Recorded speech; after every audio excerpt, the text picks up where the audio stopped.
अभी कुछ दिनों पहले मुफ्ती साहब किबला, सैयद साहब किबला,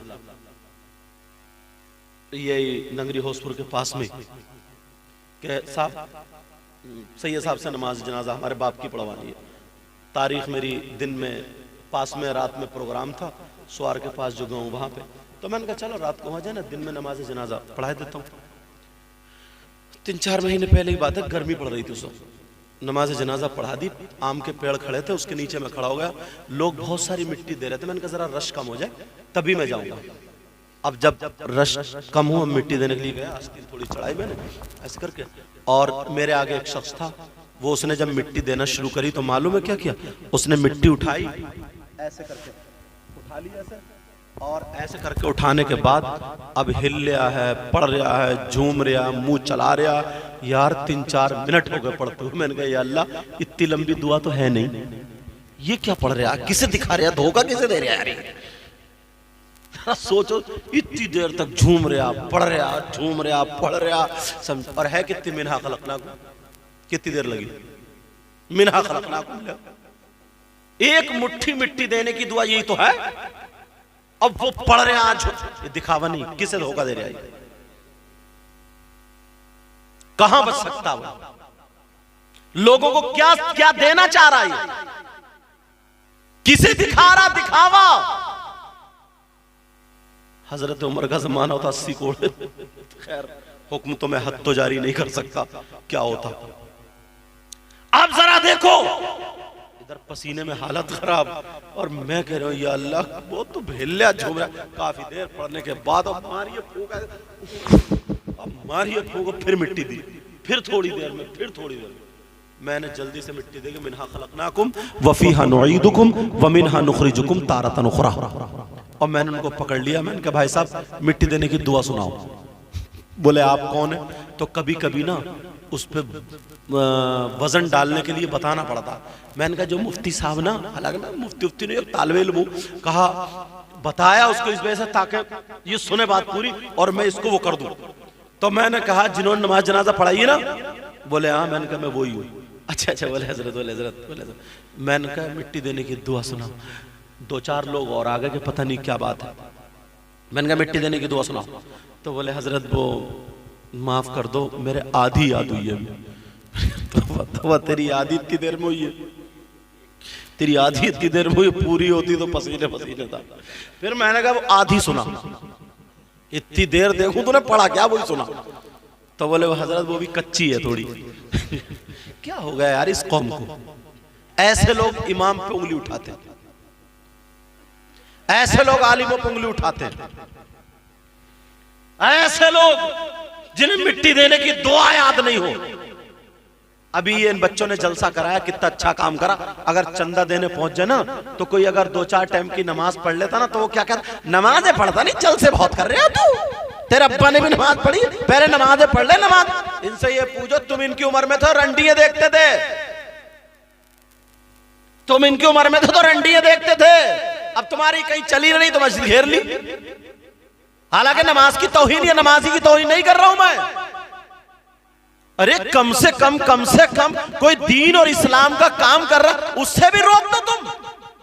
तरीका और भी होता समझाने का कि बेटा बहुत अच्छा काम कर रहे हो, मुझे लगता है तुम आगे बढ़ोगे, माशाल्लाह। बेटा अब ना इसके बाद जो है ना नमाज भी पढ़ना शुरू कर दियो। इमाम हसन और हुसैन दोनों थे। एक चचा मियाँ एक बुजुर्ग वुजू बना रहे थे, वुजू गलत बना रहे थे। अब दोनों भैया एक दूसरे को, भाई दोनों एक दूसरे चेहरे देखने लगे। उनको हक भी था, कह भी सकते, ओ चचा मियाँ वुजू गलत बना रहे हो, बूढ़े हो गए, तमीज नहीं आता। ऐसे नहीं बोले वो। जब कब बोल देते हैं हसन और हुसैन का नारा लगाने वालों, आले रसूल से मोहब्बत करने वालों, जरा उनकी सलाह तो देखो। कहने लगे चचा मियाँ अस्सलाम वालेकुम। वालेकुम सलाम, खैरियत जी?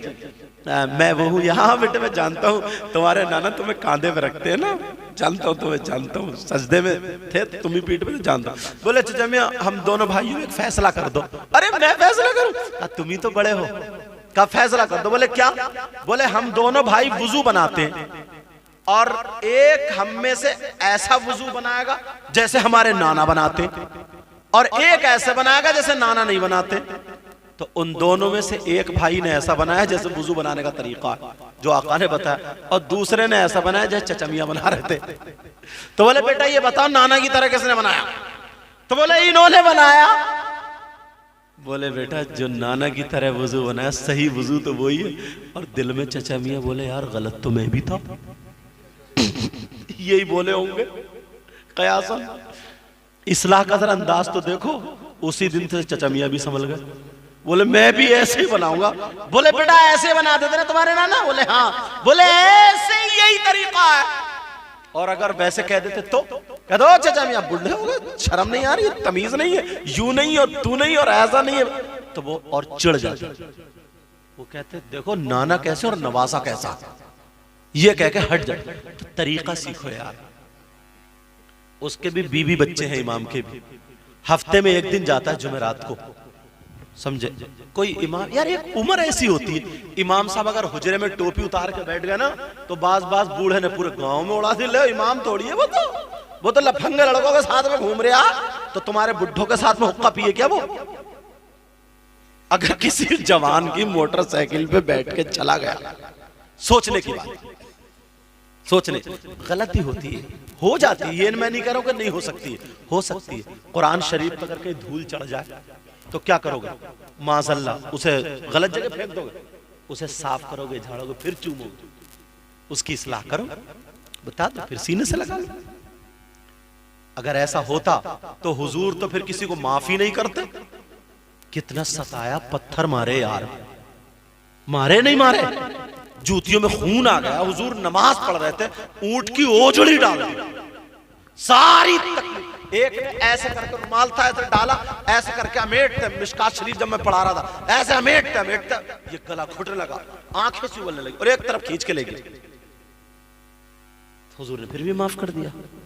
चाहते तो ये कहते अल्लाह जमीन पर्दा और तो सुन नहीं है पर्दे, इतनी जल्दी कोसती हैं, अरे ऐसा हो जाए वैसा हो जाए, यूं हो जैसे इन्हीं की हुकूमत चल रही है। अगर इनकी जबान कबूल होती तो ये अपने शौहर को भी मरवा चुकी होती अब तक। अच्छा तुम्हें ये बात अच्छी लगी कि सुभान अल्लाह। ये भी तो सोचो अल्लाह बंदो, सुभान अल्लाह कहाँ कहा जाता। लेकिन चलो गौर करो, वो भी तुम्हारी कमी नहीं। हम मौलाना ने तुम्हें सेल्फ स्टार्ट कर दिया, जहां चाहते हो हाथ उठा देते हो। शायर साहब आएंगे वो कहेंगे उठा हाथ, मौलाना साहब आएंगे कहेंगे कह सुभान अल्लाह। अच्छी बात है सुभान अल्लाह कहना, हाथ को गवाह बनाना गलत नहीं है, अच्छी बात है, मगर मौका महल तो देखो। तो इस्लाह का तरीका रखो। बात फिर आगे बढ़ गई, मैं तकरीर खत्म कर रहा था, बात निकल गई। तो ये मुँह मुबारक शरीफ है, इंशाअल्लाह हम और आप अदब के दायरे में इसका दीदार करेंगे। ये जलसा कराने वाले बड़े मुबारकबाद के लायक हैं। और ये उलमा जो आज ये इंतज़ाम किया है, मुफ्ती जलाल साहब हैं, सैयद साहब हैं और उलमा हैं, अल्लाह मौला इन सब के हमारे भी इल्म अमल में बरकतें अता फरमा। इंशाअल्लाह ज़िंदगी रही तो तकरीर होगी। अल्लाह मुझे भी अमल की तौफीक अता फरमाए, आपको भी अमल की तौफीक अता फरमाए। अब मैं एक नाजिम साहब को दे रहा हूँ, ये अपने एतबार से चलाएंगे। सब लोग मेरे साथ में तौबा करिए, पढ़िए अस्तगफिरुल्लाह रब्बी मिन कुल्ली ज़ंबिन व अतूबु इलैहि ला इलाहा इल्लल्लाहु मुहम्मदुर रसूलुल्लाह सल्लल्लाहु तआला अलैहि वसल्लम। अस्सलामु अलैकुम व रहमतुल्लाहि व बरकातुहू।